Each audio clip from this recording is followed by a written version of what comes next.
বিসমিল্লাহির রহমানির রহিম। গতকাল ওমানের দুকুম অঞ্চলে সন্দ্বীপের সারিগাইত ইউনিয়নের 7 জন প্রবাসী তাৎক্ষণিক সড়ক দুর্ঘটনার মাধ্যমে মৃত্যুবরণ করেন। এই দুর্ঘটনায় নিহত সকলের আত্মার মাগফিরাত কামনা করছি।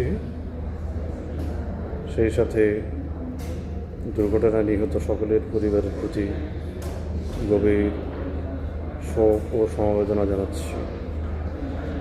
আমরা সামাজিক যোগাযোগ মাধ্যমে জানতে পারি যে সমস্ত প্রবাসীরা আমাদের এই দুর্ঘটনায় নিহত হয়েছেন তাদের অনেকের মাসুম বাচ্চা আছেন, যাদের 1 থেকে 2 বছর, 3 মাস, 4 মাস, অনেকের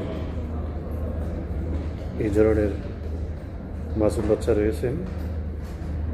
এই সমস্ত মাসুম বাচ্চাগুলো তারা কোনো কিছু বোঝার ওঠার আগেই তাদের বাবাকে হারালো। আসলে এই ধরনের মর্মান্তিক দুর্ঘটনার সান্ত্বনা দেওয়ার মতো আসলে কোনো ভাষা নাই।